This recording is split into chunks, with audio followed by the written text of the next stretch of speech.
তো প্রথম দিনই রেডি হয়ে হোটেল থেকে আমরা বেরিয়ে পড়লাম আর আমরা এখন যাব কোকোনাট ফরেস্টের দিকে। জায়গাটা দারুণ, তো সবটা তোমাদের সঙ্গে শেয়ার করে দেবো, তার জন্য সঙ্গে থাকতে হবে। তো হ্যালো বন্ধুরা, কেমন আছো সবাই? আমার নতুন আরেকটা ব্লগে তোমাদেরকে অনেক ওয়েলকাম জানাই। যেদিনকে আমরা প্রথম পৌঁছলাম দানাঙে, সেদিনকে দানাঙে কিন্তু বেশ ঠান্ডা ছিল, ওয়েদারটা ভীষণই ভালো ছিল, মানে একেবারে কাঁপার মতন ঠান্ডা নয়, আবার বেশ ভালোই ঠান্ডা, মানে সোয়েটার পরার মতন। তো আমরা একদম রেডি হয়ে সোয়েটার পরে বেরিয়ে পড়লাম কোকোনাট ফরেস্টের দিকে। আর এই দেখো আমরা উঠে পড়েছি টোটোতে, মানে বিদেশি টোটোতে। দারুণ ছিল কিন্তু অভিজ্ঞতাটা।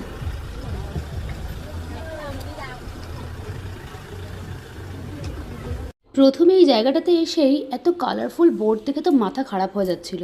মনে হচ্ছিল এত সুন্দর বোটও হয়, প্রত্যেকটা বোটের আলাদা আলাদা কালার, এত সুন্দর লাগছিল, মানে বলে বোঝাতে পারবো না। যতটা ক্যামেরায় আসছিল ততটাই আমি তুলেছি, কিন্তু ক্যামেরায় তো সবটা আসার মানে নেওয়া সম্ভব নয়, তাই চোখে দেখাটা আলাদাই একটা আনন্দ।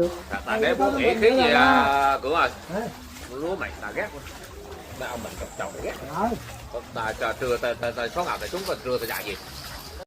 ওরা এমন ভাষায় কথা বলছিল যে পুরোটাই মাথার উপর দিয়ে যাচ্ছিল। তা যাক, চলো আমরা এগিয়ে চলি। বাবা রে বাবা, ভয়ঙ্কর দেখ। কত ভয়ঙ্কর! বুঝছিস? ও তাতে কাকা! Okay bạn ơi. এই হচ্ছে কোকোনাট ফরেস্ট।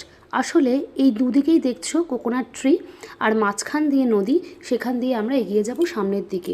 জায়গাটা ভয়ঙ্কর রকমের সুন্দর, আর পরিবেশটা এত শান্ত, সে আর কি বলবো। যত দূর এগিয়ে যাচ্ছিল মনে হচ্ছিলো এগিয়েই চলুক এগিয়েই চলুক, বোট যেন না থামে। আর আমরা এরকমভাবে এই সারি সারি গাছের মাঝখান দিয়ে আমরা যেন আরও অনেক দূর চলে যেতে পারি।